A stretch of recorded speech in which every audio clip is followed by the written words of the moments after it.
1000 tangan manusia mencoba menutup pintu bagimu. Walaupun orang berusaha menutup engkau dan menyembunyikan engkau dimanapun engkau berada, waktu kau menjadi sesuatu yang berharga di mata Tuhan, waktu kau punya iman yang murni di mata Tuhan, ya, saya nih dulu saudara di blacklist, dihina, dipermalukan, foto saya ditayangkan di gereja, suami saya dituduh pencuri keyboard di gereja. Kami cuma bisa menangis di hadapan Tuhan dan berkata, Tuhan, kami tidak punya kekuatan apa-apa untuk melawan orang-orang yang selalu terlalu tinggi di depan kami, tapi kami cuma punya Tuhan. Dan Tuhan tahu mengangkat orang-orang yang sepertinya ditutup oleh manusia. Kalau hari ini saudara kehilangan keluarga, saudaramu atau anakmu, ya sudah, kita harus kembali kepada firman Tuhan. Meninggal itu tidak ada seorang pun yang tahu umur berapa, ya. Tapi Bu, anak saya masih muda, Bu. Ya, kemarin teman saya, ya saya syok saudara. Baru mamanya angkat foto, akhirnya selesai juga nak kamu kuliah. Bulan Maret ini mau wisuda. Setelah 2 minggu kayaknya angkat foto, anaknya meninggal. Umur 20 tahun. Rasanya tidak mudah menerima kenyataan itu. Tapi saya bilang, Bu, ya, untuk segala sesuatu itu ada waktunya. Tapi kenapa masih muda, Bu? Dan anak saya itu anak manis. Dia itu tidak neko-neko, hidupnya lurus. Bahkan akhir-akhir ini dia aktif pelayanan di gereja. Dia bikin renungan untuk youth. Kenapa bukan anak-anak yang berdosa, yang narkoba itu yang mati? Kita kan berpikirnya begitu. Tapi ingat Alkitab bilang Tuhan itu nggak berkenan pada kematian orang fasik, tetapi pada pertobatannya. Makanya saudara kan sering bilang, orang tuh kok kalau jahat nggak mati-mati. Bener nggak? Orang baik itu kok cepat matinya ya? Ya karena Tuhan nggak berkenan sebenarnya pada kematian orang fasik. Dia inginkan pertobatannya. Kalau orang itu belum mati berarti dikasih kesempatan untuk tobat. Saya bilang, ibu bersyukur anak ibu meninggal takut Tuhan, benar-benar udah siap tuh, udah enak banget. Orang yang meninggal sejak hari ini dalam Tuhan itu enak saudara.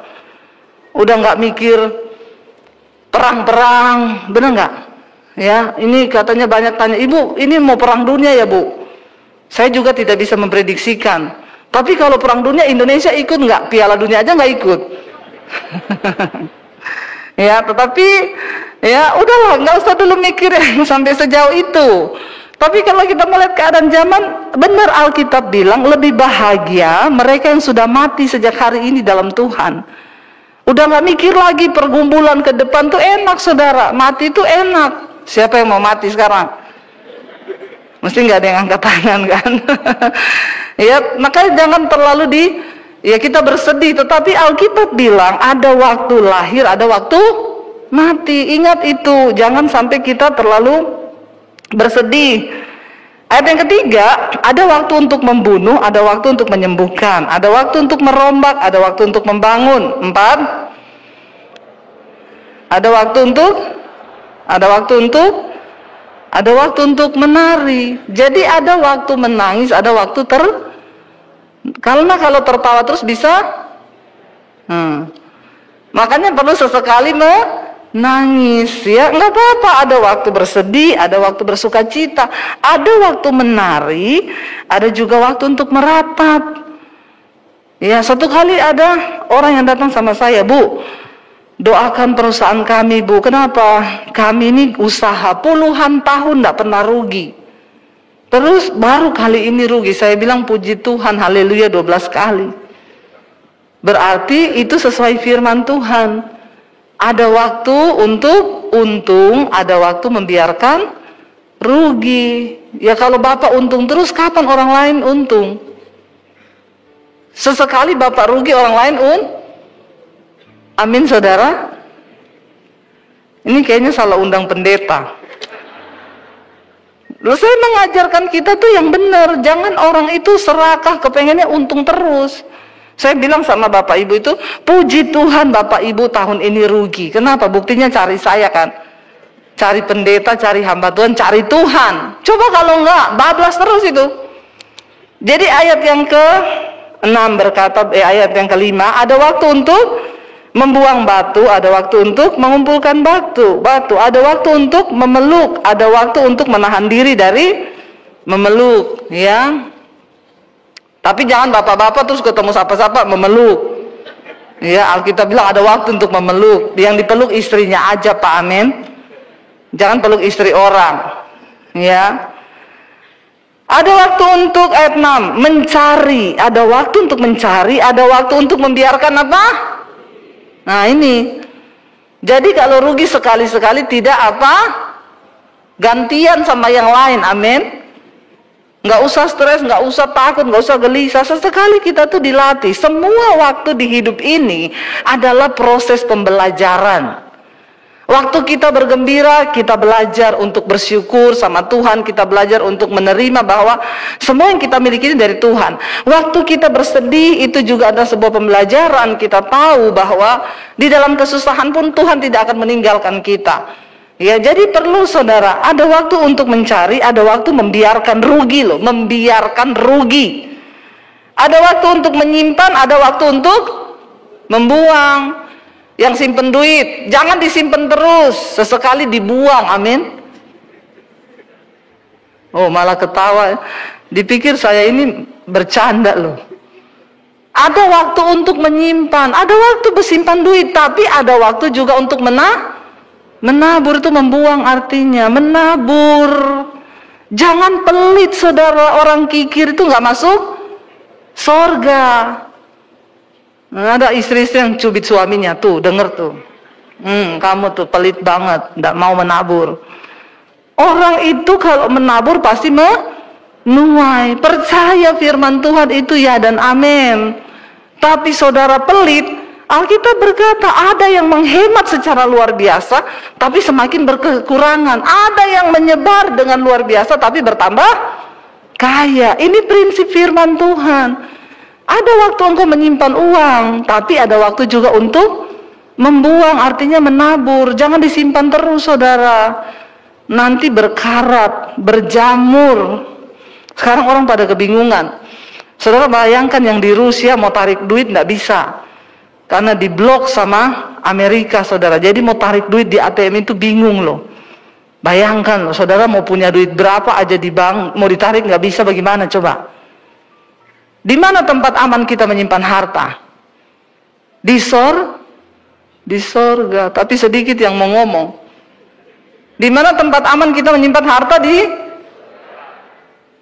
Ya, karena ngengat dan karat tidak memakannya. Bagaimana bu caranya menyimpannya di sorga? Menabur. Engkau lihat orang berkekurangan, beri. Saudara nggak bakal miskin ngasih sembako sama orang yang miskin. Bilang amin. Lihat tetanggamu yang berkekurangan, lihat saudaramu yang berkekurangan, lihat keluargamu yang berkekurangan. Saya ada sih bu tetangga saya, tapi orangnya nganyel kayak tenan. Males. Justru engkau menabur sama orang yang begitu itu, engkau menimbun bara api di atas kepalanya. Dia akan melihat Yesus dalam hidupmu. Nabur itu nggak usah lihat orangnya baik atau tidak. Tabur-tabur aja, amin. Lihat ya satpamu, security yang ada di depan perumahan, siapapun, tukang parkir. Ya, saya sering di mobil saya ada sembako, saudara. Jadi kalau saya lewat ada orang yang berkekurangan, ya kita berhenti ngasih. Nggak apa-apa, kita nggak bakal miskin. Coba praktekin. Tapi ada yang bilang, tapi kan saya belum kaya bu. Nanti aja kalau sudah kaya baru menabur. Kalau engkau sudah punya roh pelit, sampai kaya pun akan tambah. Tepuk tangan. Tepuk tangan buat yang pelit-pelit. Biar bertobat. Orang kikir gak masuk surga, saudara. Di waktu-waktu kesulitan ini, coba banyak menabur. Itu prinsip kerajaan Allah. Itu prinsip surga. Ya, saya pernah dulu mengalami, saudara, sama suami waktu di Solo. Tiba-tiba ada orang ketok-ketok pintu jam 10 malam. Terus saya bilang sama suami saya, aduh, tamu jam 10 malam, ini mesti emergensi nih. Kita kan udah mau tidur. Saya bilang suami, buka dulu pintu. Siapa ya? Dibuka suami saya. Ada tukang jual soto dekat gereja. Kenapa? Mau pinjem uang. Berapa? 50.000. Waktu itu uang saya tinggal 50.000. Zaman dulu nih, ya waktu zaman masih perintisan, belum jadi YouTuber. Nggak usah tepuk tangan. Ya, uang tinggal 50.000, ada yang pinjam 50.000. Kalau saudara jadi saya bagaimana? Jujur, dikasih atau tidak?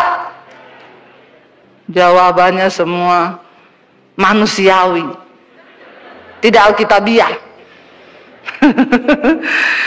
Saya bilang sama suami, orang kok yo pinjam 50 loh, mbok bagi 2, 25. Bener nggak? Saya tanya, buat apa? Besok anak saya susunya habis lagi. Dia bilang anaknya demam, mau dibawa ke puskesmas malam ini, mau periksa, nggak punya uang.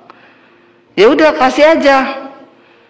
Suami saya bilang gini, kalau kamu ngomong iya tak kasih loh. Kalau kamu ngomong tidak ya tidak. Pokoknya aku terserah kamu, kata suami saya, karena kan imanmu itu yang kuat.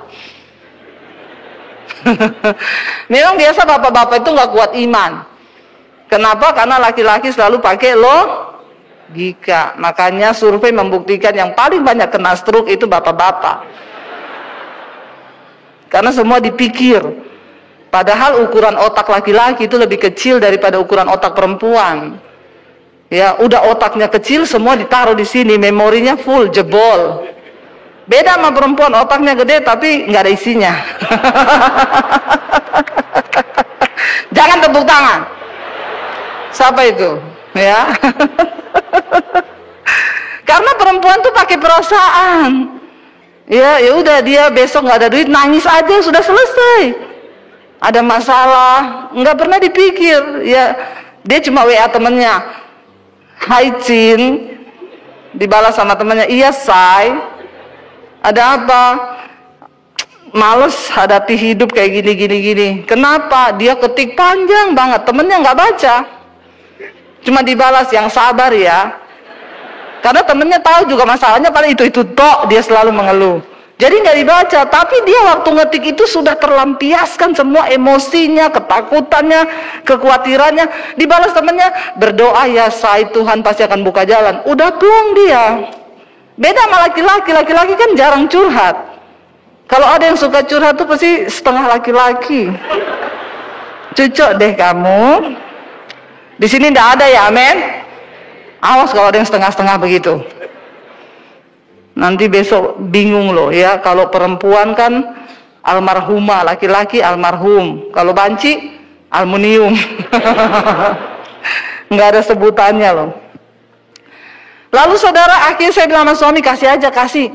Dikasih sama dia, beneran kasih 50.000. Oh, kita besok, saya dengan gampang ngomong, Alkitab berkata kesusahan sehari cukup untuk sehari. Besok ada kesusahannya sendiri, nggak usah dipikir. Tapi ayat ini tidak berlaku waktu saudara baru gajian, terus saudara pergi ke mall. Terus saudara bilang kesusahan sehari cukup untuk sehari, itu namanya bodoh, tidak berhikmat. Jangan memutarbalikan firman. Akhirnya suami saya bilang, ya udah kasih ya, dikasih saudara sama dia. Besokannya suami saya itu ada pelayanan. Saya bilang, daripada saya di rumah bete, udah nggak punya duit, di rumah lagi kan. Saya ikut ya pelayanan, ya udah ayo ikut di satu persekutuan pengusaha-pengusaha. Tiba-tiba ada bapak-bapak masuk, orang kaya saudara. Saya lihat bapak-bapak masuk orang kaya. Di hati saya ada suara bilang gini, nanti bapak itu akan memberkati kamu. Langsung saya tolak, dasar mata duitan.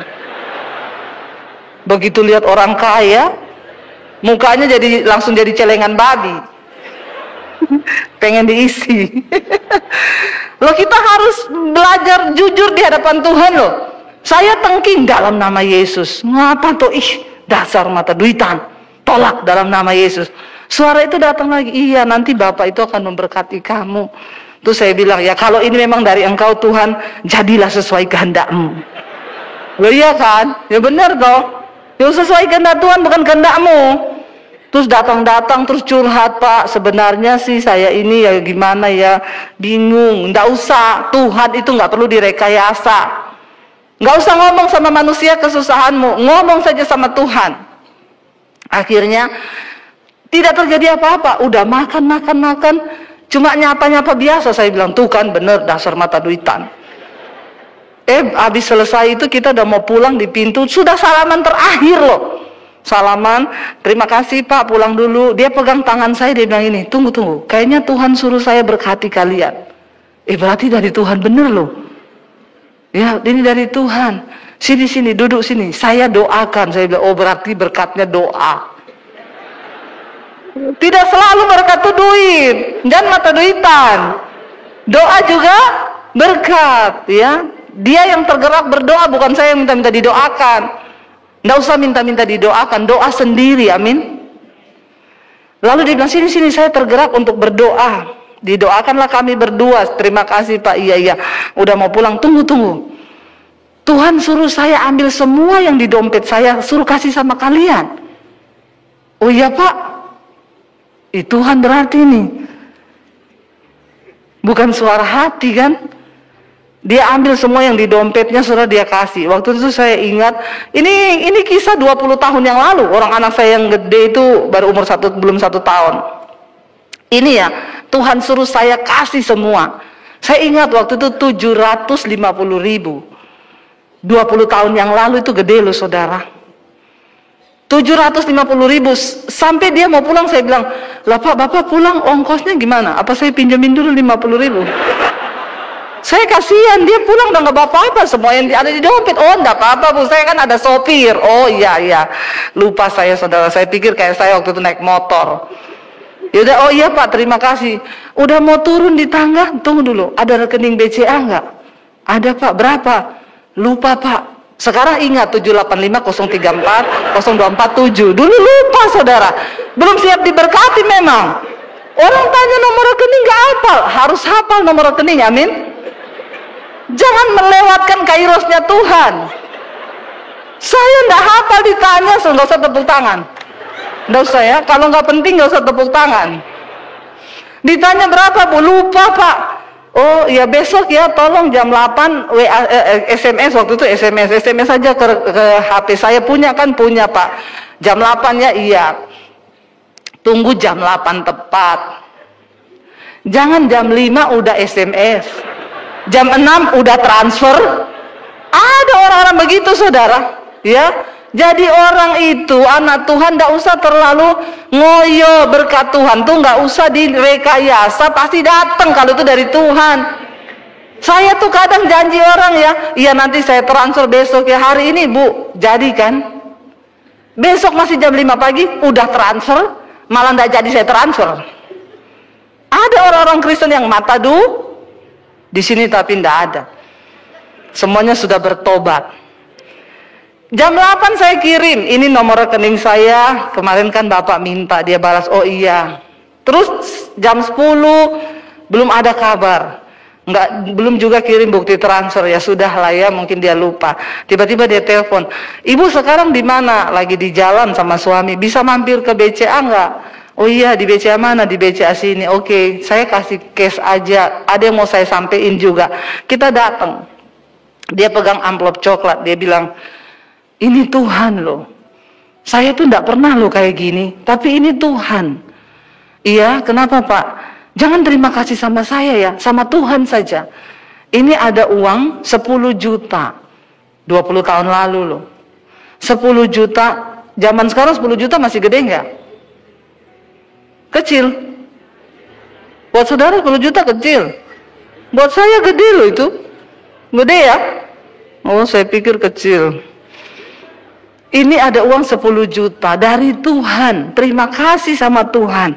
Tuhan suruh saya memberkati kalian. Saya nggak tahu kenapa, tapi Tuhan bicara.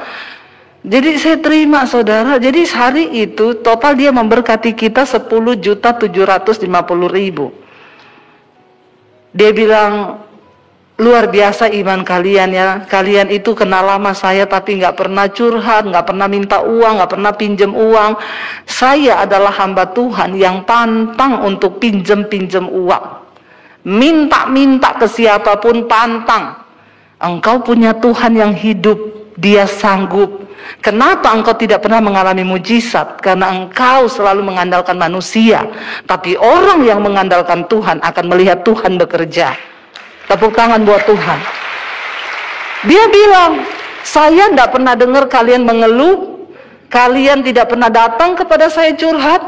Hamba Tuhan yang datang kepada saya banyak. Tapi kalian sering ketemu saya, tidak pernah ngomong apa-apa. Kali ini Tuhan yang menyuruh saya memberkati. Teruslah hidup dengan iman kalian kepada Tuhan. Iya Pak. Kita pulang saudara. Saya ngobrol sama suami saya. Seandainya tadi malam itu mungkin kita tidak kasih itu orang pinjam uang 50.000. Kita tinggal punya 50, dipinjam 50. Bukankah Alkitab berkata, jangan salah, siapa tahu orang yang datang kepadamu itu adalah jelmaan malaikat, di mana Tuhan sedang menguji hatimu.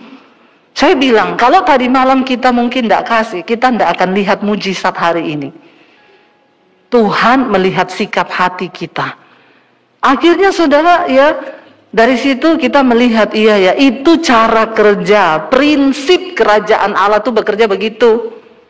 Nanti pulang dari sini cari-cari orang, siapa yang mau pinjam 50.000, 50.000. Saudara, makanya jangan jadi orang pelit. Hari ini Tuhan percayakan kami bukan 10 juta. Ada begitu berkat yang melimpah. Dan setiap hari saya bangun bertanya, Tuhan, siapa yang harus saya tabur hari ini? Pendeta mana? Hamba Tuhan mana? Ini saya ngomong gini, nanti ada yang dengar di YouTube, pendeta masuk WA ke saya semua. Bu, saya butuh bu. Saya bilang berdoa. Ya, benar saudara, kita harus andalkan Tuhan. Siapa yang ada waktu menyimpan, ada waktu membuang hidup ini. Ya, hiduplah sesuai firman Tuhan supaya hidupmu diberkati. Saya ini bukan cuma berteori, saya sudah mengalami. Makanya saya bisa khotbah kepada saudara. Tuhan itu hidup, dia nyata. Ayat yang ke-7, ada waktu untuk merobek, ada waktu untuk menjahit, ada waktu untuk berdiam diri, ada waktu untuk berbicara. Jadi ibu-ibu ada waktu untuk berdiam, jangan bicara terus ibu-ibu, amin. Kayak saya ini kan saya khotbah hari ini 4 kali. Saya khotbah 4 kali, saya di mobil diam terus, suami saya yang ngomong. Kadang saya bilang ini, say, kamu kok cerewet banget ya. Dia bilang, iya kamu udah gak ngomong, karena kamu kan udah ngomong sepanjang hari ini. Jadi gak apa-apa, sekarang kamu dengerin. Ya, jadi ada waktu ngomong, ada waktu diam ibu-ibu. Tidak selamanya harus ngomong terus. Suami dituntut terus. Bosen juga lama-lama suami. Ya, dia bilang sama istrinya, itu ayat firman Tuhan bilang. Satu kali ada bapak-bapak yang datang ke kebun binatang, kebun safari di Jakarta. Dia cari beruang betina yang kehilangan anak. Karena Alkitab bilang lebih baik tinggal dengan beruang betina yang kehilangan anak daripada tinggal dengan istri yang cerewet dan suka bertengkar. Ibu-ibu jangan cerewet, jangan suka bertengkar. Berkatmu jauh, amin. Kalau lihat suami pulang capek, dikasih kekuatan, say, kita punya Tuhan, pokoknya bersuka cita. Jangan suami pulang, ya, bertobat. Tapi bapak-bapak itu juga bukan alasan terus engkau selingkuh cari perempuan di luar. Bilang amin bapak-bapak. Itu sudah nasibmu. Kan kau yang pilih sendiri istrimu. Makanya ada orang yang bilang, saya kan bilang di hidup ini ada nasib, ada takdir. Jodoh itu nasib atau takdir?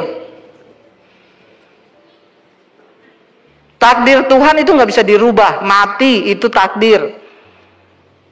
Kira-kira kalau jodoh itu takdir atau nasib? Nasib itu kita yang bikin sendiri. Itu bedanya, nasib kita yang bikin, kita yang jalani. Takdir Tuhan yang bikin, kita jalani. Nah menurut saudara, kalau jodoh itu nasib atau takdir? Yang bilang takdir angkat tangan. Angkatnya separuh karena bingung. Yang bilang nasib, yang bingung angkat kaki. Kayaknya banyak yang bingung. Ya, jodoh itu bisa takdir, bisa nasib. Kalau takdir itu engkau berdoa, tanya Tuhan. Saya sama suami saya itu takdir dari Tuhan. Karena dulu saya berdoa waktu cari suami. Suami saya pun juga berpuasa, maka kita ketemu dalam alam roh. Lalu kita menikah di alam nyata. Kalau sekarang orang ketemu di sosial media, Instagram, menikah di Tokopedia. Nanti melahirkan di Lazada. Benar saudara, banyak sekarang gara-gara sosial media. Akhirnya terjadilah nasib. Jangan bilang semua jodoh dari Tuhan loh, ada yang nasib. Yang mengerti ngelus dada, nasib ya nasib. Tapi kalau udah terlanjur nasib gimana? Jangan dicerai, bayar harga. Supaya Tuhan mengubah. Tuhan sanggup mengubah kutuk jadi berkat. Berarti banyak yang nasib, langsung amin semua. Ya. Tapi dijalani, bagi Tuhan gak ada yang mustahil saudara. Suami istri harus kuat, istri-istri ada waktu ngomong, ada waktu berdiam diri ya. Lalu di sana dikatakan ada waktu untuk mengasihi, ada waktu untuk membenci, ada waktu untuk perang, ada waktu untuk damai. Kita doakan Rusia, Ukraina ini perang, biar besok bisa berdamai saudara ya. Apakah untungnya ayat 9? Apakah untungnya pekerja dari yang dikerjakannya dengan berjerih payah? Aku telah melihat pekerjaan yang diberikan Allah kepada anak-anak manusia itu untuk melelahkan dirinya. Jadi sebenarnya kita hidup di dunia bekerja ini cuma untuk apa? Melelahkan diri kan? Karena kalau kita mati nanti kan kita nggak bawa apa-apa kan? Nah kasihan banget kalau saudara itu sudah kerja melelahkan diri dan saudara tidak dikasih karunia untuk menikmati. Jangan sampai kita terjebak dalam rutinitas. Nanti kita lihat saudara. Ayat yang ke-11. Baca sama-sama. Ia membuat segala sesuatu indah pada waktunya. Bahkan ia memberikan kekekalan dalam hati mereka. Tetapi manusia tidak dapat menyelami pekerjaan yang dilakukan Allah dari awal sampai. Nggak ada seorang pun yang tahu apa yang akan terjadi dengan hidupnya, bahkan apa yang mau Tuhan kerjakan. Nggak ada yang tahu saudara. Kita semua tidak mengerti. Ada banyak hal yang kita alami. Tadi pagi saya bersaksi bagaimana ketika kami sekeluarga mengalami kecelakaan. Mobil ditabrak bus dari belakang, mobil kami terpental ke samping, hancur 80%. Tapi puji Tuhan kita satu keluarga tidak ada luka satupun saudara. Di situ saya tidak mengerti apa yang sedang Tuhan buat. Dihakimi, hamba Tuhan kok celaka, introspeksi diri. Karena rancangan Tuhan, bukan rancangan kecelakaan. Orang Kristen itu kan pinter potong-potong ayat. Dia nggak baca konteksnya dulu. Saya tertuduh waktu itu, iya kenapa Tuhan meninggalkan saya? Kenapa Tuhan nggak tolong saya? Saya tidak bisa menyelami. Ya waktu itu mobil kami Honda Freed hancur 80%, dari asuransi nggak diganti. Tuhan kasih saya mobil baru, Innova yang terbaru waktu itu. Orang yang ngomong introspeksi diri itu WA, Bu ternyata Tuhan luar biasa ya. Ibu tabrakan karena mau diganti mobil yang lebih bagus. Jadi saya bilang, Ibu mau ganti Mercy terbaru? Saya doakan masuk di bawah kontainer. Ya itu orang kalau picik saudara pikirannya. Waktu orang begini dihakimi. Ketika orang gini, dia bilang, ternyata ya. Lah kalau ibu mau saya doakan sekarang Bu, Mercy terbaru. Berapa M itu? Tapi di bawah kontainer. Kadang-kadang kita tidak bisa menyelami apa yang sedang Tuhan lakukan. Makanya ketika engkau sedang menangis, ada proses, jangan buru-buru salahkan Tuhan, salahkan orang lain. Bisa jadi itu bagian dari proses Tuhan, mau mengangkat level imanmu. Sebaliknya kalau engkau sedang diberkati, jangan terlalu senang. Siapa tahu itu juga cara iblis untuk menjatuhkan kita. Berjaga-jagalah. Ya di sini dikatakan saudara, kita tidak tahu apa yang dilakukan Allah. Manusia nggak ada yang tidak tahu, tidak dapat menyelami pekerjaan yang dilakukan Allah dari awal sampai akhir. Ada orang yang suaminya saudara masih muda. Kemarin ada ibu-ibu telepon saya, Bu Debbie, malam ini saya nonton mesbah doa, saya nangis, nggak bisa berhenti, benar-benar merasa kehilangan suami saya. Suami saya masih muda, umur 40 dipanggil Tuhan, Bu. Suami saya yang tiap hari ngajarin saya firman, dia yang ngajarin saya ikut mesbah doa ibu. Kenapa Tuhan panggil dia, Bu? Saya terima konseling dari yang lain, ibu-ibu. Bu, suami saya ini penjudi, pemabok. Kenapa enggak mati-mati ya, Bu? Dia dulu udah tabrakan tapi enggak mati loh. Bagus kalau mati sekalian loh, Bu. Kan enggak ada yang bisa menyelami pekerjaan Allah. Saya juga cuma bilang sama ibu itu, Bu, yang pasti Tuhan lebih tahu yang terbaik. Kenapa, Bu? Nggak ada tanda-tanda. Tidur, bangun pagi udah ngorok. Saya bangunin, saya pikir tidur. Kok sudah jam segini belum bangun kerja, ngorok. Saya bangunin. Ternyata dibawa ke rumah sakit sudah nggak ada, meninggal, Bu. Saya terpukul, apa maunya Tuhan, Bu? Saya bilang tidak ada seorang pun yang dapat menyelami pekerjaan Tuhan. Bagian kita hanya menerima dan tetaplah percaya bahwa Tuhan sudah merancangkan semuanya. Suami ibu sudah bahagia sekarang. Memang tidak terselami, saudara. Ya, ada yang sudah doakan suaminya mati, tidak mati-mati. Hati-hati loh bapak-bapak. Ya, kalau istrimu sudah berdoa begitu, ada ibu-ibu datang, Bu Debbie, suami saya selingkuh. Saya pernah mau kasih dia racun tikus, Bu. Tapi saya takut kalau dia mati nanti saya dipenjara. Ibu jangan macam-macam. Jangan berpikir ngasih suami racun tikus loh, Bu. Iya, Bu. Tapi waktu itu saya pernah bikinin dia jus tiap pagi, tak kasih insulin. Padahal suami saya tidak sakit gula, Bu. Tiba-tiba satu kali dia pingsan. Diperiksa dokter bilang, kenapa di dalam darahnya banyak kandungan insulin ya? Saya takut, Bu. Waktu itu saya mau ketahuan. Puji Tuhan tidak ketahuan, Bu. Saya bilang, ibu jangan macam-macam. Jangan ditiru, ini adegan berbahaya. Hanya dilakukan oleh para ahli saja. Ya, saya bilang, ibu jangan begitu. Ibu sekarang bagian ibu berdoa buat suami. Iya, Bu, sekarang saya cuma berdoa. Saya bilang, Tuhan, tiap hari Tuhan cabut nyawa suamiku. Itu juga doa yang salah. Nggak boleh berdoa begitu. Bapak-bapak hati-hati. Ya, bertobat kalau masih diberi waktu sama Tuhan. Nggak ada yang bisa menyelami. Pekerjaan Allah itu dari awal sampai akhir kita nggak tahu. Ayat 12. Aku tahu bahwa untuk mereka, untuk kita ini ya, untuk kita kata pengkhotbah, tidak ada yang lebih baik daripada bersuka-suka dan menikmati kesenangan dalam hidup mereka. Apa yang harus kita lakukan sekarang? Bersukacita, nikmati rumah tanggamu, nikmati pekerjaanmu, nikmati semua yang baik dari hasilmu, apa yang kau dapati hari ini. Bersuka-suka, nikmati, saudara. Tetapi ayat yang berikutnya 13, dan bahwa setiap orang dapat makan, minum, dan menikmati kesenangan dalam jerih payahnya. Itu juga adalah, engkau boleh bekerja, engkau dapat uang, tapi untuk menikmati berkatmu itu adalah anugerah Tuhan. Saya berdoa, saya tidak mau jadi orang kaya. Saya mau jadi orang yang diberkati. Kenapa? Kaya saja tidak cukup, karena banyak orang kaya tidak diberkati. Artinya apa? Kaya, tapi tidak dikasih karunia untuk menikmati.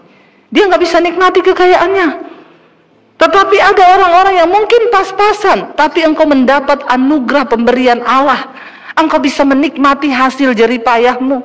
Engkau bisa mensyukuri. Saya satu kali naik taksi, saya tanya sama sopir taksinya, udah berapa tahun Pak jadi sopir? 25 tahun Bu. Ini hobi atau pekerjaan Pak? 25 tahun? Iya, tapi jangan salah Bu, saya bisa kuliahin anak. Sekarang anak-anak saya sudah berhasil, mereka dapat pekerjaan yang bagus. Saya prinsipnya Bu, saya bekerja, saya dapat uang yang halal. Saya kasih makan anak istri uang yang halal, dan mereka bisa sekarang kuliah. Yang penting kan cukup Bu. Ada loh orang begini saudara. Ini orang yang diberkati. Saya ketemu ada pengusaha kaya raya, makan sama saya, lagi makan. Halo, iya bagaimana itu? Makanya kamu saya udah bilang kan itu bagaimana nih? Tutup bunyi lagi. Halo, itu kan kemarin saya udah, itu orang cari dulu di sana. Lagi mau makan. Halo. Kayaknya lebih bahagia sopir taksi. Bener nggak? Akhirnya saya bilang sama dia, Pak maaf ya saya harus ngomong sama Bapak. Bapak ini kaya tapi tidak diberkati.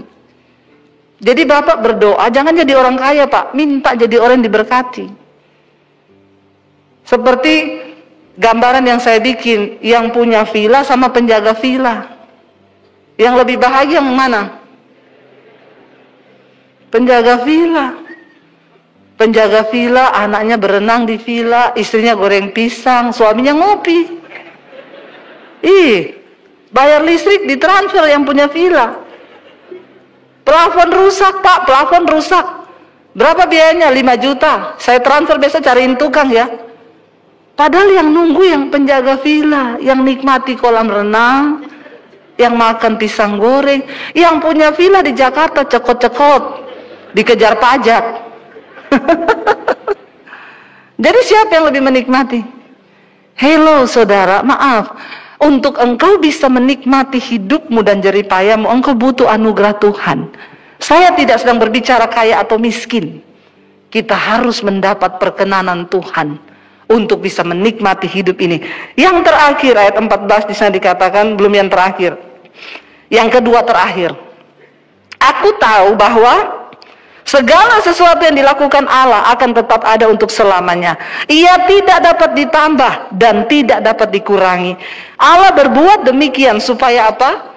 Manusia takut akan Dia. Saudara, apa yang sudah Tuhan tetapkan itu nggak bisa dikurangi, nggak bisa ditambahi. Itulah takdir yang harus kita jalani di dalam hidup. Kenapa Tuhan membuat semua seperti itu? Bahkan kita tidak bisa menyelami apa yang akan dikerjakan oleh Tuhan. Tuhan berbuat demikian supaya kita ini hidup takut akan Dia. Bagaimana kita bisa menikmati segala hal yang bisa Tuhan berikan? Hanya ketika kita hidup takut akan Tuhan. Orang yang hidupnya takut akan Tuhan, dia bisa menikmati segala hal di dalam damai sejahtera bersama Tuhan. Dosa itu adalah pencabut damai sejahtera dalam hidup manusia. Mau sekaya apapun orang, kalau ada dosa di dalam diri yang dia tutupi, tidak akan mungkin dia berbahagia. Mari kita menghormati Tuhan di dalam hidup ini dengan cara apa? Takut akan Tuhan. Hanya takut akan Tuhan yang akan membawa hidup kita berbahagia. Bahkan engkau melihat ada hal-hal yang tidak disangka akan Tuhan bukakan bagi hidupmu. Siapa yang bisa menyangka saudara? Ya, siapa yang bisa tahu apa yang akan terjadi ke depan? Jangan berputus asa karena keadaanmu. Lakukan bagian kita apa? Hidup takut akan Tuhan. Waktu kita hidup takut akan Tuhan, Tuhan melakukan bagiannya. Apa sih takut akan Tuhan? Buang dosamu. Yang selingkuh-selingkuh bertobat. Yang homo-homo, yang lesbi bertobat. Minta Tuhan beri kekudusan kepada kita. Ya, suami-suami, hati-hati. Makanya saya selalu bilang, tidak usah dipasang password itu HP. Supaya suami istri itu saling tahu. Bapak-bapak, engkau pakai password di HP-mu itu, istrimu tidak bisa mengawasimu. Istri yang Tuhan tempatkan di samping kita itu penolong. Jadi kalau istri mengawasi HP-mu itu karena dia menyayangimu, bapak-bapak, amin. Di sini nggak ada yang pakai password kan? Ada enggak bapak-bapak yang pakai password di sini dan istrinya enggak tahu? Saya suruh Pak Petrus buka kolam baptisan, Pak. Kita rendam 20 menit ini. Terang itu hanya berbuahkan kebenaran dan kebaikan. Kalau di HP nggak perlu ada yang ditutupi, ngapain dikasih password? Bapak-bapak yang pakai password di HP itu something itu. Maaf loh, saya bicara dari sini loh saudara. Ayo kita hidup takut Tuhan. Bapak-bapak, kalau engkau mau diberkati rumah tanggamu, pekerjaanmu mau diberkati, hidup takut akan Tuhan. Nggak usah ada yang kau tutupi dari istrimu. Perempuan-perempuan di luar sana itu tertarik kepadamu itu cuma karena uangmu saja. Percayalah, engkau itu juga nggak ganteng-ganteng banget. Jadi nggak usah terlalu GR. Ya, hidup dengan mengasihi istri pada masa mudamu, kata firman Tuhan. Ini yang berjuang bersama-sama. Kebanyakan bapak-bapak itu berjuang sama-sama istri waktu susah. Ya, begitu sudah kaya lupa bahwa ini adalah teman seperjuangan. Istri itu teman pewaris kerajaan Allah. Saya banyak temukan sekarang ibu-ibu konseling itu dulu suami saya waktu susah. Dia takut Tuhan, sekarang diberkati Bu malah selingkuh. Doakan lagi aja Bu biar bangkrut. Kalau itu membawa dia kepada Tuhan, kenapa tidak? Lebih baik lu miskin tapi takut Tuhan daripada kaya lalu berselingkuh dengan perempuan di luar. Hidup takut akan Tuhan artinya engkau menghormati Tuhan. Ingat loh, engkau tidak pernah tahu apa yang dapat dilakukan Allah. Tapi saya cuma mau kasih tahu satu hal, Tuhan yang menciptakan kita. Hari ini pun kalau dia mau cabut nyawa kita bisa dia lakukan. Tapi dia selalu memberi kesempatan untuk kita mau bertobat. Hormati Tuhan dalam hidupmu. Karena kita nggak pernah tahu kapan kita menangis, kapan kita bersuka cita, kapan kita meratap. Tapi mari, selama kita diberi hidup, minta untuk punya karunia menikmati. Ya, saya menikmati bersama suami, menikah 21 tahun. Baru 2 tahun ini kayaknya kita hidup benar-benar melihat berjanji Tuhan itu digenapi. Bayangkan 18 tahun saya mendampingi suami. Kita hidup min terus, saudara. Min, ya, kalau punya anak jangan dinamakan min, namakan plus. Ya, min, saudara, pokoknya ada uang 6 juta buat bayar cicilan ini habis lagi. Selalu seperti itu. Tapi kami melihat, kita tidak pernah kehilangan damai sejahtera. Ya, anak saya nggak punya susu, kasih minum air masak nasi itu, tajin. Ya, kasih gula dikit. Doakan dia, bukan uang yang bisa membuat kita bahagia. Dulu di Solo saya pelayanan naik motor berlima.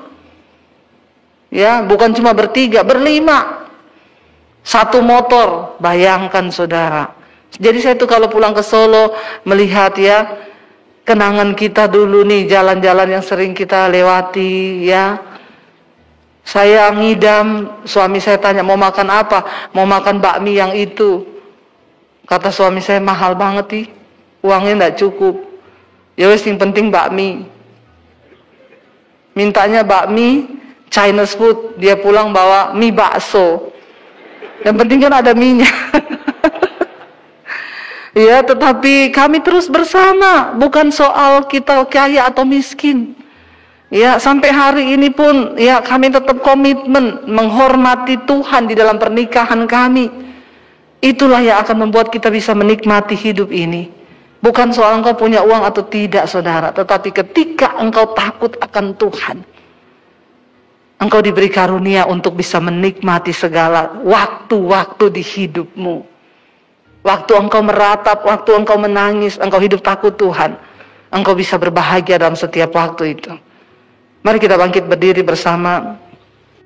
Tuhan menginginkan kita ini semua punya iman yang murni di hadapan Tuhan, amin. Dan kalau kita punya kemurnian di hadapan Tuhan, maka kita akan menikmati semua janji-janji Tuhan. Namun hari-hari ini banyak orang yang ingin hidupnya itu mulia, ingin hidupnya itu luar biasa, tapi mereka nggak mau diproses Tuhan. Bapak Ibu, saya beberapa hari yang lalu tuh baru pulang pelayanan dari Freeport ya, dan puji Tuhan tuh satu kesempatan yang luar biasa. Karena saya tahu tidak sembarang orang bisa masuk ke Freeport ya. Biar saudara punya uang, kalau saudara nggak dapat undangan dari Freeport, saudara nggak bisa masuk ke sana. Dan ketika saya datang di sana, puji Tuhan saya bisa datang karena saya pelayanan. Lalu ditanyain, ibu mau lihat nggak ya, jalan-jalanlah di tambangnya Freeport. Jadi saya pergi, saya lihat. Ketika saya melihat itu banyak hal yang saya dapatkan Bapak Ibu ya, dan setiap firman Tuhan juga ternyata kenapa dikatakan emas itu mahal ya, emas itu berharga karena ya memang ternyata prosesnya itu juga tidak mudah ya. Dan kita tahu bahwa emas itu adalah barang yang langka. Kalau emas itu banyak maka dia tidak akan berharga. Jadi kalau kita juga mau menjadi orang-orang Kristen yang langka, maka hidup kita itu juga berharga, saudara. Waktu saya masuk, ya kita dibawa masuk ke ruang kontrol itu, dia bilang ini adalah tempat main gamenya, Bu. Saya kaget waktu masuk ke sana itu, ternyata saudara semua peralatan yang masuk di bawah tambangnya itu bukan dikendalikan oleh manusia, langsung di bawah. Jadi semua pakai alat, pakai komputer, jadi sudah seperti robot. Nah di situ orang-orang tuh duduk di depan lab, di depan komputer ya. Jadi mereka tuh kayak main game itu loh. Nanti ini menggerakkan gini, alatnya itu di bawah ngeruk batu-batu emas itu. Nanti di setir begini, dia angkat begini, lalu dipindah ke sana. Saya tanya, oh jadi iya Bu, karena kita mengurangi, meminimalis korban jiwa banyak di bawah tambang itu kan tiba-tiba runtuh yang mati, jadi sekarang hanya alat-alat yang masuk. Waktu saya lihat batu-batu diambil itu, saya bilang, loh itu emasnya mana? Kan kita lihat di monitor, itu kok warnanya hitam. Dia bilang, ya memang semua orang berpikir tuh bahwa oh kita ngomongin emas ini pasti ibu ketemu bongkahan batu-batu yang kuning mengkilat gitu ya. Ternyata enggak, dia bilang. Jadi emas di sini itu ya warnanya masih hitam Bu. Nanti saya akan bawa ibu lihat ke tempat prosesnya batu tadi itu, lalu dirubah jadi apa, lalu dikasih konsentrat, lalu dia jadi cairan, dipanaskan dengan suhu yang begitu panas tinggi, lalu baru dia terpisah, baru bisa jadi emas yang bentuknya cair, lalu baru dirubah lagi jadi serbuk. Nah, waktu saya sampai di sana, saya lihat Bapak Ibu itu ternyata setelah diambil dari batu-batu itu dihaluskan, dihancur, bener-bener hancur, baru dibawa masuk lagi. Dia cuma tunjukin dari luar tuh pipa-pipanya Bu, nanti itu dipanasi di situ, nanti dia udah keluar jadi cairan, lalu jadi serbuk. Nah, setelah itu baru dikirim. Tapi waktu serbuk itu sudah berbentuk, itu sudah emas murni, karena dia jadi cairan dulu, dipanasi dengan suhu yang ribuan derajat, baru dia keluar itu, baru ya waktu panas itu dia terpisah di situ cairannya. Jadi saudara, waktu saya lihat itu ya, saya itu membayangkan ya, makanya emas itu mahal harganya. Ini juga saya pakai emas 100 gram nih. Enggak, ini bukan emas ya. Kenapa emas itu berharga? Karena ternyata prosesnya itu tidak mudah, ya, dan itu luar biasa banget. Dan saya tanya sama dia, itu di sini satu hari itu bisa dapat berapa gram? Ya puji Tuhan, Freeport tuh ratusan kilo setiap hari loh. Saya hitung duitnya sampai kalkulator saya nggak cukup nolnya itu. Sehari Bapak Ibu, bayangkan ya. Yang menjadi sesuatu perenungan, saya bilang sama suami saya, kamu lihat ya, kita ini di tengah hutan loh. Itu kan dia benar-benar di tengah hutan, dia tambangnya mereka itu tuh gunung-gunung pohon benar-benar. Saya bilang sama suami, pertanyaan saya, siapa yang pertama kali menemukan itu, kok tahu di bawah gunung itu ada emas? Kalau di Gunung Tangerang ada emas, saudara ambil nggak itu gunung? Ya, besok langsung rata itu orang Tangerang semua ke sana. Saudara, tapi itulah emas ya. Kalau dia tidak ditemukan, ya dia cuma jadi batu biasa yang tidak ada harganya, yang hanya di gunung, yang nggak ada yang tahu. Saya tuh terus, Tuhan tuh kasih saya rema begini. Ya Debbie Basir, kalau nggak ketemu Tuhan, kalau nggak ditemui Tuhan, makanya saya ini dulu hidupnya hanya debu, kotoran. Yang bahkan pada waktu itu saya berdosa, saya berpikir mau mati, bunuh diri, mau mengakhiri hidup saya. Tapi setelah Yesus menemukan saya diolah, saya diproses, baru saya tahu ternyata, oh saya ini tuh berharga loh. Jadi apa yang Alkitab katakan bahwa kamu itu berharga dan mulia di mata Tuhan tuh benar-benar. Cuma kenapa kita belum jadi berharga hari ini? Ya mungkin karena kita nggak mau diproses sama Tuhan. Makanya kan cuma jadi debu aja, jadi batu aja yang nggak tahu apa-apa. Ya, dan ketika kita diproses Tuhan, Bapak Ibu, maka kita baru sadar, oh iya ya, saya itu berharga. Dan saya dikasih ayat ini kemarin waktu di sana, saya pengen bagi buat saudara. Mari buka 2 Timotius pasal yang kedua. 2 Timotius pasal yang kedua, ayat yang ke-20 mulai. 2 Timotius 2 ayat yang ke-20, kita lihat bersama. Firman Tuhan berkata begini, ayat ini benar-benar saya dapatkan di sana loh, sampai saya buka di sana. Ya, itu tambangnya itu ya masuk ke bawah tanah begitu, peralatannya, aduh repot.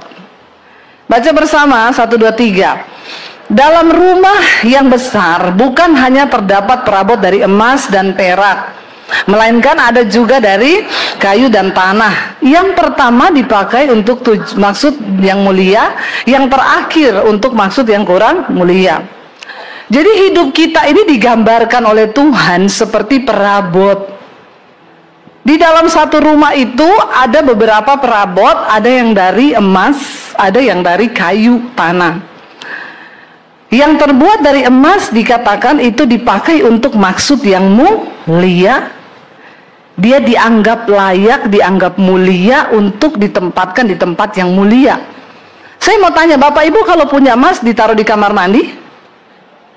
Atau ditaruh di dapur? Enggak. Kita menentukan tempat sebuah perabot itu berdasarkan bahan dari apa perabot itu terbuat. Amin. Kalau perabotnya dari tanah, ya kendi, air, ditempatkannya di mana? Ya di dapur lah, di kamar mandi lah. Ya karena memang itu perabot yang tidak berharga. Tapi kenapa emas itu menjadi perabot yang berharga ketika ditemukan? Ya ternyata pembentukannya itu tidak gampang juga Bapak Ibu. Dan saudara lihat kenaikan harga emas. Sebelum pandemi dulu saya kayaknya ingat ya, tahun-tahun 2018, 2019 tuh kayaknya masih 50 jutaan tuh 100 gram. Hari ini tuh 150 juta 100 gram. Kenapa harga dari emas itu naik begitu tinggi luar biasa? Ya karena itu sesuatu barang yang mahal dan langka. Bapak Ibu mau nggak harga dirimu itu dinaikin Tuhan? Engkau ditempatkan di tempat yang mulia untuk tujuan-tujuan yang mulia, mau nggak? Kalau Alkitab yang berbicara dan memberikan sebuah perumpamaan itu dia tidak pernah salah loh. Waktu saya ada di tambang kemarin, saya bilang sama suami, ternyata kayak gitu ya. Jadi tidak semua yang kuning itu emas ya. Apalagi kalau saudara lagi di sungai, ada yang kuning-kuning lewat, pasti itu bukan emas, jangan diambil. Ya karena bayangan kita, oh emas itu batu kuning, enggak, ternyata dia melalui pengolahan, dihancurkan, dileburkan. Tapi puji Tuhan saya kemarin dibawain batu dari tambangnya Freeport. Ya yang mengkilat-mengkilat itu saudara. Yang kuning saya bilang, ini emas ya? Bukan Bu, itu tembaga. Loh tapi kok kuning? Iya, yang emas ini yang batunya warnanya gelap, agak hitam. Loh harusnya ini dong. Bukan. Nah itu Ibu salah lihat. Oh, jangan tertipu Bapak Ibu. Tapi ayat ini, coba kita lihat ayat 19 di atasnya tadi sebelum 20. Kita mungkin bisa nipu orang, ini emas, ini tembaga dengan penglihatan kita. Tapi Tuhan nggak bisa ditipu loh. Baca bersama yuk. Tetapi dasar yang diletakkan Allah itu teguh, dan materainya ialah apa? Tuhan mengenal siapa kepunyaannya, dan setiap orang yang menyebut nama Tuhan hendaklah meninggalkan kejahatan. Jadi Tuhan mengetahui. Kita tidak ketahui, saya pikir mas yang batu yang dikasih itu yang warnanya kuning, ini batu yang dari tambang emas. Bukan Bu, itu tembaga. Yang dari tambang emas yang ini Bu, warnanya agak gelap. Manusia bisa tertipu dengan casing luar. Ya, mungkin dia hamba Tuhan yang kita pikir hebat, ternyata aduh hidupnya ya banyak campurannya, bukan murni. Tapi Tuhan gak pernah bisa ditipu. Ayat ini berkata, Tuhan tahu siapa milik kepunyaannya. Jadi kita gak usah banyak pencitraan di hidup ini. Waktu kita hidup menyenangkan hati Tuhan, kita dipisahkan dari hal-hal yang tidak murni, maka kita baru tahu, ya oh Tuhan sudah memurnikan kita, dan Tuhan tahu Bapak Ibu. Ya, bukan orang yang bahasa rohnya kenceng itu yang berkenan sama Tuhan. Kalau kelakuanmu nggak berubah, tabiatmu tidak berubah, hatimu tidak dijaga, maka ya maaf, kita nggak ada dalam perkenanan Tuhan. Bagaimana kita diangkat menjadi perabot yang mulia? Ayat 21 dikatakan di sana, bagaimana untuk kita ini menjadi perabot yang mulia? Lanjutannya tadi dikatakan, jika apa? Seseorang menyucikan dirinya dari hal-hal yang jahat, ia akan menjadi perabot rumah untuk maksud yang mulia, dikuduskan, dipandang layak untuk dipakai tuannya, dan disediakan untuk setiap pekerjaan yang mulia. Siapa yang mau hidupnya dimuliakan Tuhan? Semua mau. Tapi di prosesnya mau enggak? Beneran? Ya, diremukkan, dihancurkan. Ya, mau baru difitnah dikit udah marah kau.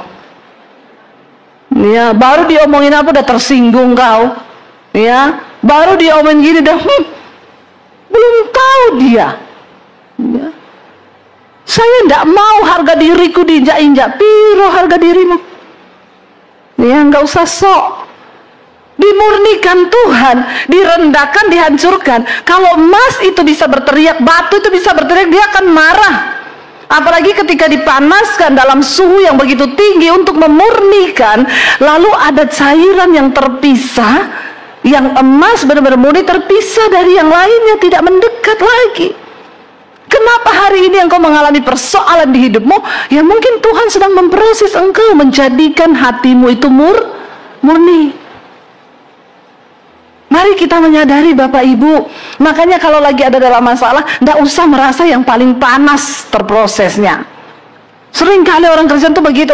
Bu, saya ini udah gak kuat, Bu. Saya itu hidup sekarang, mau bayar kuliah anak aja saya tidak mampu. Saya mau bunuh diri, Bu Dedi. Dia merasa udah dia yang paling hebat penderitanya.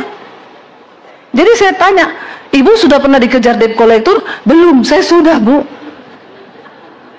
Oh iya ya, Ibu cuma bergumul gak bisa bayar anak kuliah. Saya dulu bergumul untuk makan, Bunda punya duit saya. Tapi saya gak pernah merasa saya yang paling berat di hidup ini. Sebab saya menjadikan Kristus sebagai teladan saya. Kita semua dalam penderitaan kita belum sampai mencucurkan darah, amin. Ada di sini yang menderita sampai mencucurkan darah keringatmu? Gak ada kan? Di dalam kelemahannya Kristus merasakan penderitaan kita sebagai seorang manusia. Makanya gak usah merasa yang paling menderita, yang paling tersiksa. Ya, jadi mari terima semua proses hidupmu. Makanya kalau orang tanya, Bu, saya ini lagi masalah berat sekali begini, Bu. Puji Tuhan, Bu, berarti kau dikasihi Tuhan. Kau sedang dimurnikan Tuhan. Karena semua orang akan mengalami prosesnya masing-masing. Dan sekarang bagiannya Ibu. Terima itu sebagai sesuatu yang memang diizinkan Tuhan untuk memurnikan. Mari kita lihat bersama 1 Petrus pasal yang pertama. Coba Bapak Ibu. 1 Petrus 1 ayat yang ke-6 sampai ayat yang ke-9. Jadi firman Tuhan itu berkata begini, waktu kita menerima Yesus sebagai Tuhan dan Juru Selamat kita, maka kita ini diberikan pengharapan, diberikan janji, diberikan segala sesuatu yang berharga, yang tidak dapat binasa, yang tidak dapat cemar, yang tidak dapat layu, itu Tuhan siapkan bagi kita. Tapi baca dulu ayat yang ke-6 tadi, 1 Petrus 1 ayat yang ke-6. Setelah kita menerima semua itu, kalau saudara baca di atas, dikatakan begini, bergembiralah akan hal itu, sekalipun apa?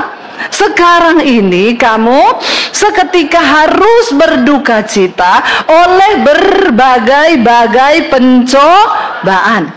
Jadi semua orang yang percaya Yesus, ikut Yesus, bukan berarti hidup kita tidak ada masalah. Justru ketika kita mengenal Yesus dan sungguh-sungguh ikut Yesus, maka kita mulai masuk dalam pemurnian. Untuk apa Bapak Ibu? Pemurnian lewat masalah, persoalan yang kita hadapi itu. Baca ayat yang berikutnya. Apa maksud dari pencobaan itu? Maksud semuanya itu ialah apa? Untuk mengetahui, untuk membuktikan apa? Kemurnian imanmu yang jauh lebih tinggi nilainya daripada emas yang fana, yang diuji kemurniannya dengan api, sehingga kamu apa? Memperoleh puji-pujian dan kemuliaan dan kehormatan pada hari Yesus Kristus menyatakan dirinya. Amin. Jadi maksud semua pencobaan, masalah, proses hidup yang kita alami itu ternyata dikatakan maksudnya itu semua adalah untuk membuktikan kemurnian iman kita. Dan kemurnian iman kita itu dikatakan nilainya jauh lebih tinggi daripada emas yang fana. Jadi kalau emas sekarang 1 gram itu 150.000 juta, 1.500.000. 100 gram itu 150 juta. Emas yang murni yang kau punya dalam dirimu itu mungkin 1 miliar. Amin. Jadi yang gak punya emas gak usah bersedih, amin. Karena kau masih punya iman yang lebih berharga dari emas, amin. Tapi jangan cuma amin-amin toh. Kalau diproses dimurnikan Tuhan harus mau. Saya kemarin dapat kesaksian bagus di Mesbah Doa, dan saya yakin ya Tuhan itu mengirimkan kesaksian ini untuk meneguhkan khotbah hari ini. Jadi ada seorang ibu itu WA saya, Bu, saya mau bersaksi ya untuk kemuliaan Tuhan. Jadi begini Bu, saya itu hampir bunuh diri. Karena kenapa? Saya itu sudah hamil, 2 kali keguguran. Tapi Bu, dulu saya dan suami itu tidak pernah mengandalkan Tuhan, tidak pernah menghormati Tuhan, tidak pernah melibatkan Tuhan. Kenapa? Karena kami ini punya uang, Bu. Jadi ketika saya nikah dan saya tuh nggak bisa hamil, kami berobat. Suami saya punya uang untuk berobat ke dokter yang mahal dengan obat-obatan yang mahal. Anak yang pertama ketika saya hamil, sudah berobat sama dokter, dijaga oleh dokter, tapi ternyata juga saya flek, lalu keguguran dan anak itu harus dikeluarkan. Lalu karena kami punya uang, kami pindah ke dokter yang lebih mahal. Padahal yang lebih mahal itu belum tentu lebih baik, amin. Jangan tertipu, tapi orang kalau kaya kan ya begitu ya. Pokoknya yang lebih mahal itu lebih bagus. Ya, kadang-kadang orang itu makin kaya sih makin aneh-aneh ya. Saya berdoa supaya kita jangan seperti itulah ya. Ada orang kaya saudara, batuk sekali Singapura. Padahal baru batuk sekali Singapura. Banyak uang, takut salah dokter, langsung Singapura. Sampai di Singapura dokter bilang, ini ibu, bapak nggak ada penyakit nih. Nggak mungkin loh dok. Saya itu batuk loh. Saya itu kalau malam sesak napas, tapi nggak ada penyakit. Nggak mungkin. Pindah dia ke Penang. Karena banyak duit. Dokter Penang bilang nggak ada sakit Bu, Pak nggak ada sakit ini, cuma batuk biasa. Nggak mungkin loh, saya nggak ada sakit. Aneh nggak? Udah dibilang dokter nggak ada sakit, tetap dia bilang nggak mungkin loh. Jadi orang kaya itu memang cenderung aneh, agak lain gitu ya, agak lain memang. Sampai dia pindah ke beberapa dokter, semua dokter bilang nggak ada sakit. Lalu dia datang sama saya, masa Bu? Saya periksa ke Singapura, ke Penang, ke sini, dokter bilang nggak ada sakit. Saya bilang, ibu kayaknya memang ada sakit. Sakit apa? Sakit jiwa. Kau gila Bu, kau gila. Beda orang miskin, biar udah sesak napas, batuk-batuk, ke dokter nggak usah. Dalam nama Yesus sembuh, sembuh. Karena nggak ada duit, jadi ya pakai iman saja kan. Jadi jangan ya nak ya, jangan kau jadi kaya terus kau jadi nggak beriman sama Tuhan. Kayak kesaksian ini, dia bilang, Bu saya ini Kristen Bu, tapi saya tidak pernah berdoa, tidak pernah mengandalkan Tuhan, tidak pernah melibatkan Tuhan. Ada model orang-orang Kristen model begini ada ya, jangan angkat tangan ya Bapak Ibu. Lalu ngapain lu jadi Kristen kalau hidupmu tuh kayak begitu? Nggak pernah melibatkan Tuhan, nggak pernah mengandalkan Tuhan, usaha coba sendiri, ini coba sendiri. Alkitab bilang terkutuklah orang yang mengandalkan kekuatannya sendiri. Makanya kau terkutuk, tapi kau tidak sadar. Apa itu terkutuk? Tidak pernah mengalami keadaan baik. Itu terkutuk. Lalu akhirnya dia bilang, karena anak pertama keguguran, suaminya punya uang, pindah ke dokter yang lebih hebat, cari obat yang lebih mahal, hamil lagi. Ketika hamil, flek, keguguran lagi. Disitulah saudara, dia berpikir saya ini nggak ada guna hidup jadi ibu, jadi perempuan. Mertua saya pengen punya cucu, suami pengen punya anak, tapi dia nggak bisa anak. Lalu dokter bilang di dalam kandungannya ada virus yang kalau dia hamil, virus itu pasti membunuh bayinya. Disitulah dia pikir, mending saya mati, saya bunuh diri. Orang kalau nggak ngerti pemurnian Tuhan, maka bunuh dirilah dia. Nggak jadi mas, malah bunuh diri. Akhirnya dia bilang ketika dia stres, dia putus asa, dia mau bunuh diri, dia iseng gini, ini mungkin waktunya aku nih cari Tuhan. Lalu dia putar YouTube, dia mau cari lagu rohani, ya. Ketika dia dengar lagu rohani, dia bilang, khotbah saya lewat. Judulnya dosa yang tidak terampuni. Dia kliklah khotbah saya itu. Ternyata di situ saya berkata, ada dosa yang tidak terampuni menurut firman Tuhan, yaitu dosa menghujat Roh Kudus. Apa itu menghujat Roh Kudus? Roh Kudus itu roh penolong yang mengingatkan kita akan dosa. Kalau Roh Kudus tegur kita dari dosa dan kita nggak mau bertobat, itu namanya kita tuh menghujat Roh Kudus. Marah-marah terus sama Roh Kudus, tobat lo, nggak mau tobat. Itu kau menghina Roh Kudus. Lalu dia sadar, waktu dia dengar khotbah saya, dia bilang, Bu, saya seperti ditelanjangi, saya sadar, Bu, saya inilah orangnya, Bu, saya ini pemarah, tukang tersinggung, kepahitan, berantem dengan suami, kalau ribut dengan suami berhari-hari saya nggak mau bicara, apalagi suruh minta maaf, tidak ada dalam kamus saya, walaupun saya tahu itu saya yang salah. Bayangkan ada suami hidup model dengan istri model begini, saya yakin itu juga suaminya stres pasti. Ditambah lagi nggak bisa punya anak. Lalu akhirnya dia bilang, ketika saya dijamah Tuhan lewat khotbah ibu, dari situ setiap hari saya dengerin khotbah ibu, banyak hal yang Tuhan ubahkan dari hidup saya. Ternyata selama ini saya itu beriman, tapi iman saya itu jauh dari Tuhan dan tidak murni. Lalu ketika dia berubah, pertobatan itu berjangkit. Karena dia berubah, suaminya pun berubah. Ya iyalah, kenapa suami juga jadi jengkel, jadi pemarah? Karena ada istri yang bikin jengkel. Amin, ibu-ibu. Amin nggak bapak-bapak? Semangat bapak-bapak bilang amin ya. Kenapa suami marah-marah? Karena ada istri yang bikin marah-marah. Nah, seketika istri bertobat, walaupun dia tidak salah, sekarang dia minta maaf sama suaminya. Suaminya melihat perubahan itu, lalu suaminya pun ikut bertobat. Mereka berdoa cari Tuhan, mereka tidak lagi menyalahkan Tuhan dengan keadaan diri mereka. Sampai akhirnya ketika mereka sama-sama mencari Tuhan, mertuanya bilang, kamu tak bawa ke dukun sini, ada dukun yang bisa bikin orang hamil. Kamu cuma minum air yang dibaca, sama nanti perutmu dipegang-pegang, kamu pasti hamil, karena sudah banyak yang begitu.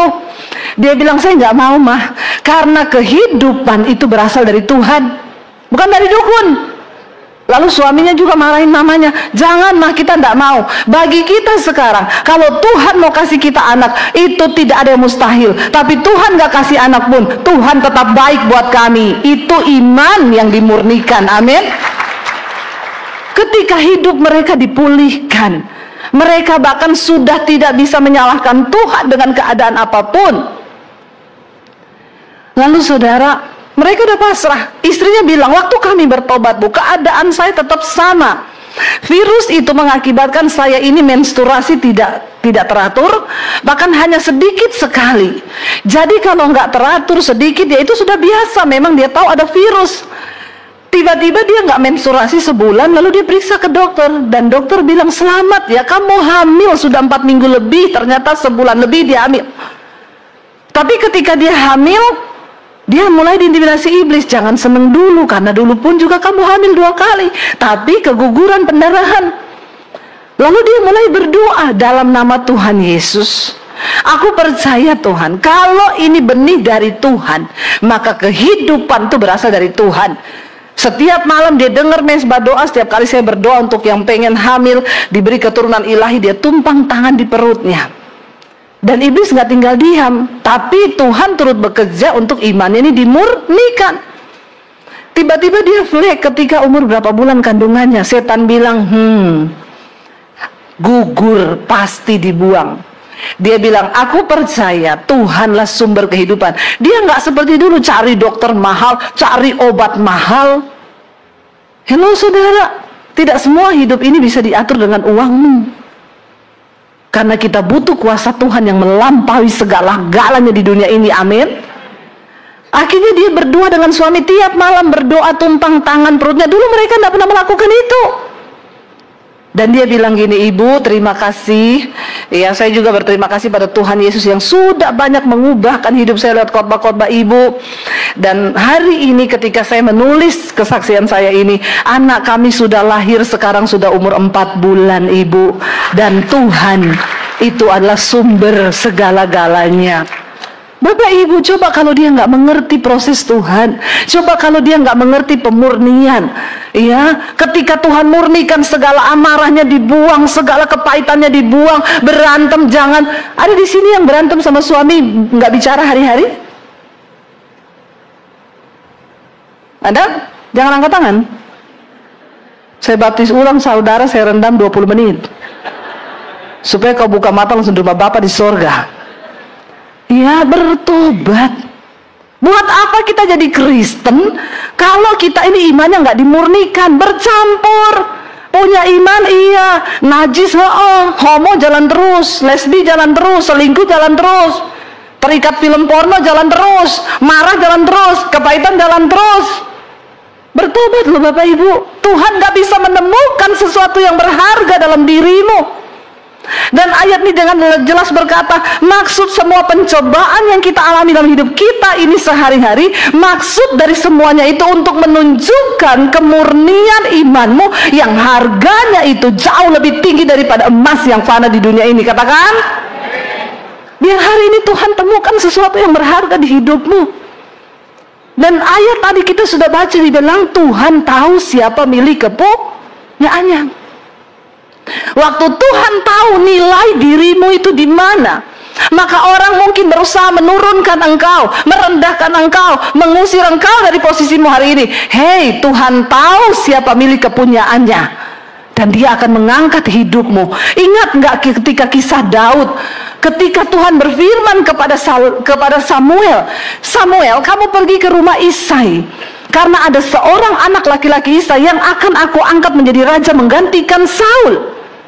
Lalu Samuel datang ketemu Isai, besok tolong semua anak laki-lakimu berdandan rapi datang ke sini karena ada satu orang di antaranya saya akan urapi jadi raja. Lalu Isai panggil semua anak laki-lakinya malam harinya. Besok kalian semua pakai baju rapi, pakai baju prajurit ya. Kita akan datang ke satu upacara dan Samuel nabi akan mengurapi salah satu dari kamu. Sudah diatur Eliab, kamu pakai baju ungu. Lalu Daud datang, "Pak, aku besok pakai baju apa? Kecuali kau. Karena kau tidak masuk hitungan, maaf. Tampangmu nggak ada tampang prajurit. Kau juga tidak pernah ikut wajib militer. Jadi besok ketika kakak-kakakmu datang di upacara itu, kau pergi gembalakan kambing domba yang cuma berapa ekor itu di padang. Karena kau tidak terundang dan kau tidak ada tampang untuk jadi raja." Ketika besok harinya saudara, semua sudah berdandan rapi. Hello, menurut saudara Daud bisa kecewa nggak melihat itu? Karena dia juga anaknya Isai loh. Tapi dia sangat tidak diperhitungkan. Kalau Gen Z hari-hari ini digituin, udah bunuh diri lompat dia dari apartemen itu. Iya, Gen Z di sini, dengar baik-baik ya, kau punya Tuhan. Kau berjuang bersama dengan Tuhan. Jangan cuma tingkatkan skillmu, otakmu, tapi tingkatkan imanmu menjadi iman yang murni di hadapan Tuhan. Amin. Karena Tuhan bisa angkat siapapun engkau hari ini. Walaupun kau di mata manusia tidak dipandang. Daud tidak punya keahlian sebagai seorang prajurit yang harus menjadi standar untuk dia menjadi raja di Israel. Ketika Samuel datang, maka Isai suruh anak laki-lakinya lewat. Waktu Eliab kakak Daud lewat, langsung Samuel terpesona dan berkata, "Pasti ini." Samuel bilang, "Pasti ini gila, keren banget, ganteng, memang tampang raja prajurit banget." Waktu dia berpikir begitu, Tuhan bilang, "Samuel, aku sudah menolak dia. Sebab manusia melihat dengan apa yang di depan mata, tapi aku Tuhan yang melihat hati." Lewat satu lagi, lewat semuanya, Tuhan bilang tidak ada. Samuel bingung. Dia tanya, "Isai, ini semua sudah anakmu?" Tapi kok tidak ada satupun yang dipilih Tuhan. Masih ada nggak anakmu? Perhatikan, ayahnya sendiri mencoba menyembunyikan anaknya yang juga lahir dari kandungannya sendiri, saudara. Sebenarnya dia nggak patut berbuat seperti itu. Sebab Daud juga punya hak untuk dipilih Tuhan. Tapi dia sembunyikan Daud di padang. Tapi dengar baik, Tuhan mengetahui siapa milik kepunyaannya. Dimanapun engkau sedang disembunyikan oleh orang, waktu Tuhan lihat hatimu itu berkenan, Dia cari engkau, Dia panggil engkau, dan Dia beri kedudukan yang luar biasa. Lalu Samuel berkata, "Tidak mungkin, Tuhan tidak pernah salah. Ada satu lagi anakmu, mana dia?" Lalu Isai bilang, "Aduh kasihan deh, itu tidak masuk hitungan, tidak bakal.